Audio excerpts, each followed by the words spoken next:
Again, I want to welcome everybody to our September's meeting of the Orchid Society of Western Pennsylvania. People bring their own plants and talk about them, and later I can come to the table and take a closer look. Right now. Who's Just that again? like this. Who's that again? Tribuloides.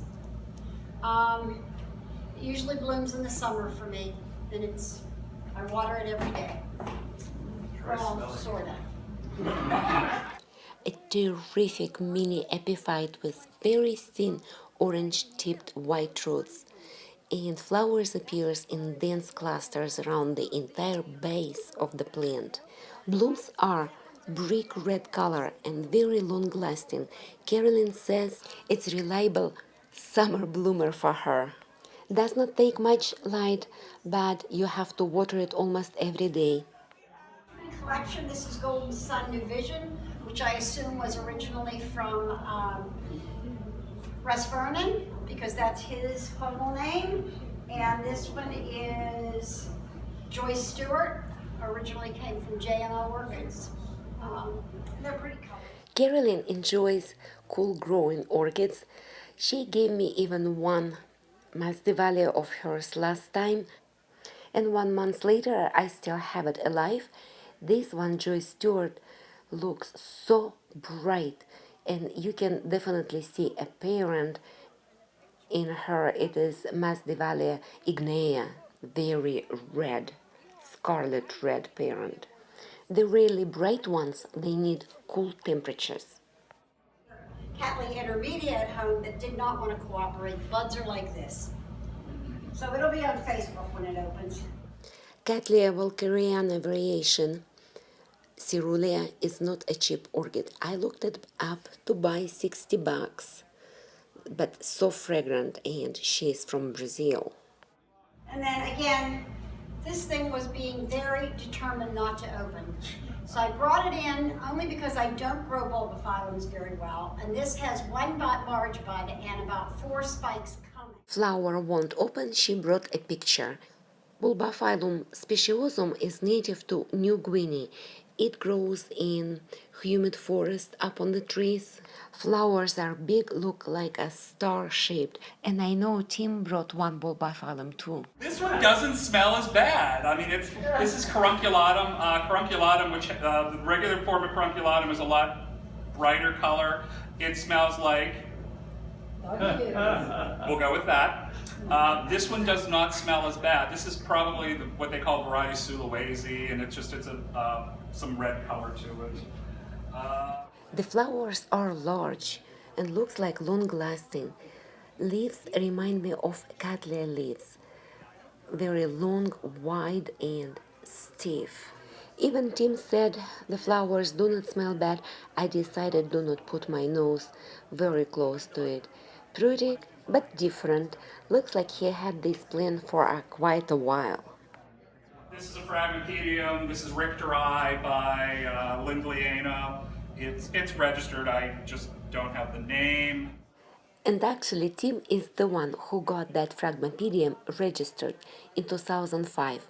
I hope it's the same plant because looks like it's been growing for a while. So many fans on this plant already. This is an Epicattleya, believe it or not. Its grandparent is actually a large, well, not a large, it is a bifoliate white Cattleya. The epidendrum, pseudoepidendrum, just eats everything. So this is actually 2 generations away from pseudoepidendrum, and it looks just like pseudoepidendrum. Yeah, this is the one he was talking about. Epicattleya renea margus flamethrower, awarded plant. Very popular in many people's collection, but I don't have one. Hard to believe there is Cattleya as a grandparent. Amazing how dominant the epidendrum is in the flower. And look at these roots. Good luck repotting this one. Very cute, unusual hybrid. Love it. This is Paph, She Who Dancer. It is Cindarianum by Gigantifolium. Cindarianum long petals. Gigantifolium has little petals that kind of contort, so that's where you get the corkscrew. You're right, that's how guys see things. Corkscrew. Yeah, but she's a lady. And hair curlers. That's what they do to our hair. And isn't she pretty? Beautiful lady with well done hair. That's how girls see. And if you look at the bottom of that pouch, it's green like a well worn out shoe.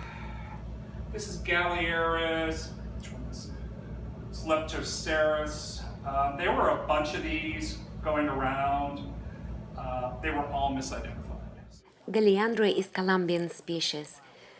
Looks like catasetum bulbs and flowers look very antique to me. So this is BURR, Bernera, sun-kissed buttercup.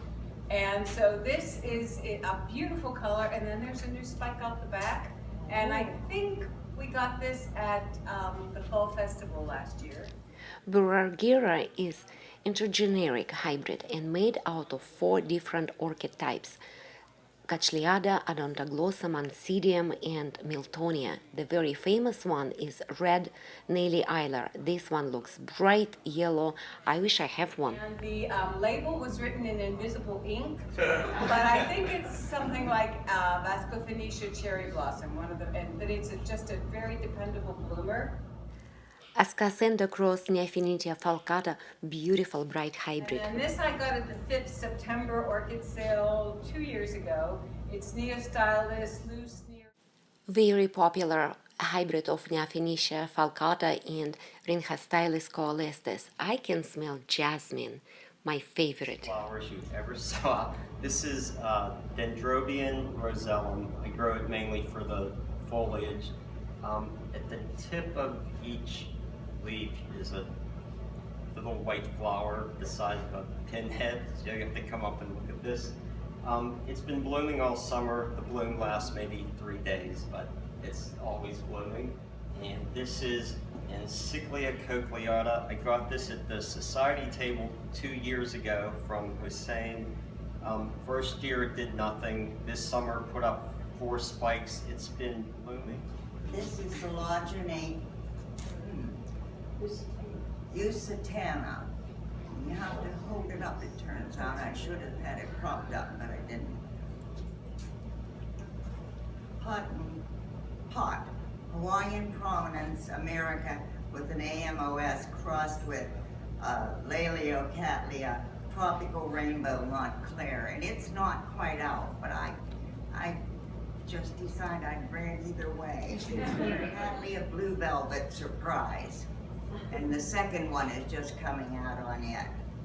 Marion, where do you grow these? On a windowsill downtown. Ascocenda. It's not. It took me 10 years to do this.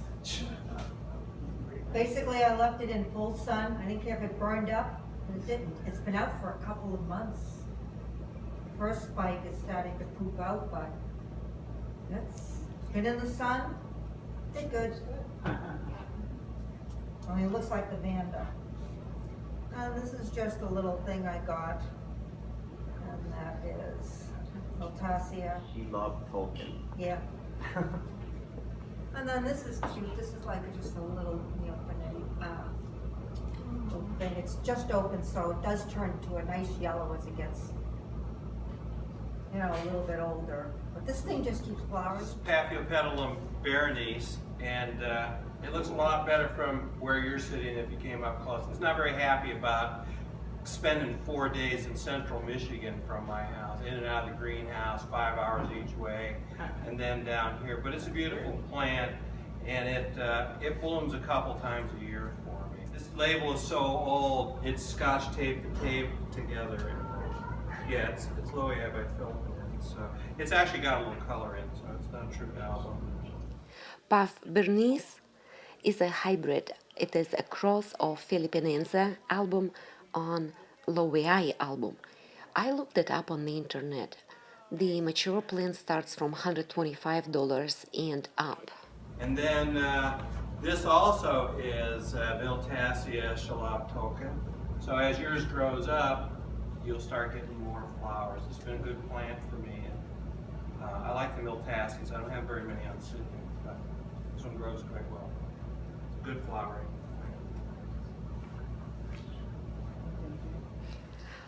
How can you do not like Miltassia, and especially if it's shallop talking, and when it's a big mature plant with 3 spikes? Sprag ruby slivers, and that's the first that's bloomed for me. This came from Barbara Tischerman. Very much. I have to say this is by far, I think, the most hospitable society I've been to this year. And yes, our guest was George Hatfield.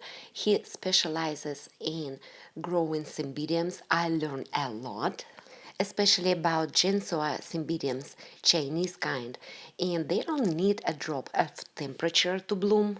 He said interesting thing, cymbidiums from Latin is a bold orchid, so it's like a orchid on a water, so you never let cymbidium bone dry. George brought a lot of plants to sell, and I got one of his hybrid famous cymbidium Judith Wooldridge Hatfield. It has AM, AOS, and now I know good instruction how to take care of that beautiful green and burgundy flower. Thank you guys for watching, and happy growing everybody. Bye bye.